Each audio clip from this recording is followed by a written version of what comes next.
BC కులగణన చేపట్టిన తర్వాతే ఎన్నికలకు వెళ్లాలని బీసీ సంఘం జాతీయ అధ్యక్షుడు రాజ్యసభ సభ్యుడు ఆర్ కృష్ణయ్య డిమాండ్ చేశారు. ఈ సందర్భంగా మాట్లాడుతూ మేమెంతో మాకు అంత అన్ని కులాల లెక్కలు తీసిన తర్వాతే స్థానిక సంస్థల ఎన్నికలకు వెళ్లాలని, అదేవిధంగా చదువుకునే పిల్లలకు స్కాలర్షిప్లు, అదేవిధంగా అన్ని జిల్లా కేంద్రాల్లో, మండల కేంద్రాల్లో జిల్లా కలెక్టరేట్ల ముట్టడి మరియు మండల కేంద్రాల ముట్టడి ఈ నెల 20న బీసీ సంఘం తరపున ముట్టడిస్తామని ఆయన మీడియా సమావేశంలో అన్నారు.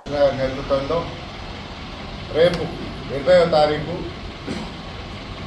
చలో కలెక్టరేట్ని పిలుపుడి చేయడం జరిగింది. నియోజకవర్గాల్లో ఎంఆర్ఓ ఆఫీసులు, అదేవిధంగా డిస్టిక్లో కలెక్టర్ ఆఫీసులను ముట్టడించాలని చెప్పి కులగణన చేపట్టాలని. ఎందుకంటే ప్రభుత్వము బీసీల గణన అని చెప్పి పక్కదో పట్టించే ప్రమాదం ఉంది. కులాల వారీగా లెక్కలు తీసి ఏ కులంలో ఎంతమంది ఎడ్యుకేటెడ్, ఏ కులాలు ఎంతమంది ఉన్నారు, ఎంతమంది గొర్రెల కాపరి, ఎంతమంది వ్యవసాయం చేస్తున్నారు, ఎంతమంది ఎడ్యుకేటెడ్ ఉన్నారు, ఎంతమంది ఐఏఎస్లు ఐపీఎస్లు ఉన్నారు, ఎంతమంది ఉద్యోగస్తులలో ఉన్నారు అని చెప్పి, ఎంతమంది రౌడీలుగా ఉన్నారు, ఎంతమంది నక్సలైట్గా తయారైనారు, ఎంతమంది నిరక్షరాస్యులుగా తయారైనారు అనేది మొత్తము ఎంతమంది తిండి లేకుండా, తిప్పలు లేకుండా ఇబ్బందులు పడుతున్నారు అనేది ఇవన్నీ లెక్కల ద్వారా బయటపడతాయి. కాబట్టి ఈ లెక్కలు తీయమని మేము డిమాండ్ చేస్తున్నాం తప్ప, ఎందుకంటే రాష్ట్రపతి పదవులు అడుగుతలేం, ప్రధానమంత్రి పదవులు అడుగుతలేం, ముఖ్యమంత్రి పదవులు అడుగుతలేం.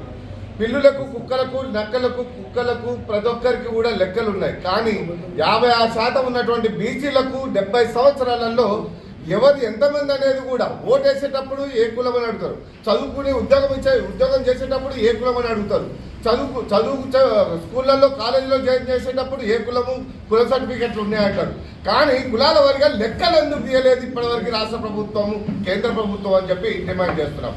దాని మీదనే ఇప్పటివరకు కూడా మా ఫలాలు మేమెంతో మా అంత వాటా అగ్రకులాలే తిన్నారు, అగ్రకులాల వాటా అగ్రకులాలే తిన్నారు. కాబట్టి ఇప్పుడు మేము ఆర్టిస్టన్ నేతృత్వంలో కొట్లాడేది ఒక్కటే, కులాల వారిగా లెక్కలు తీసి మేమెంతో మా వాటా అంతా మాకు దక్కాలి. కులాల వారిగా లెక్కలు తీసినప్పుడే, కులగణన చేసినప్పుడే బీసీలకు న్యాయమైనటువంటి వాటా దక్కుతుంది. కేంద్రంలో ఒక మంత్రిత్వ శాఖ ఏర్పాటు చేస్తారు.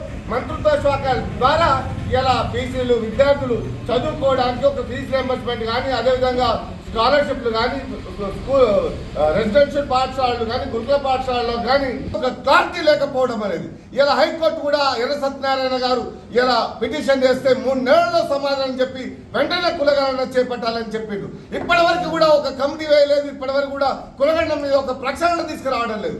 వెంటనే కులగణన చేపట్టి వెంటనే అదేవిధంగా స్కాలర్షిప్లు, ఫీజు రియంబర్స్మెంట్లు బకాయి ఉంటాయి. అరే బీసీలు ఒక చదువుకొని ఒక ఉద్యోగస్తులు కావడానికి కూడా నిరక్షరాస్యుల నుంచి అక్షరాస్యులుగా తీర్చిదిద్దడానికి కూడా రాష్ట్ర ప్రభుత్వానికి ఒక ఓసి లేకుండా ప్రవర్తిస్తుంది. ఒక ఎంపీటీసీలు, జెడ్పీటీసీలు, ఎమ్మెల్యేలు కావడానికి కూడా ఈ రాష్ట్ర ప్రభు అగ్రకులాలు ఓర్వలేకపోతున్నారు. అంటే బీసీలు ఏమైనా ఓటు బ్యాంక్ కోసం, ఏమైనా జెండాలు కట్టి మీకు జేజేలు కొట్టడం కోసం, మీరు వస్తే కార్యకర్తల్లాగా మేమందరం సభా సమావేశాలు నిండుగా ఉండడం కోసమైనా మీ పని కోసం జరగబోయే కార్యక్రమాన్ని బీసీలారా మీరు ఎన్ని పార్టీలలో ఉన్నా మీరందరూ కూడా ఏకమై చలో కలెక్టరేట్ అని ముట్టడిద్దాం.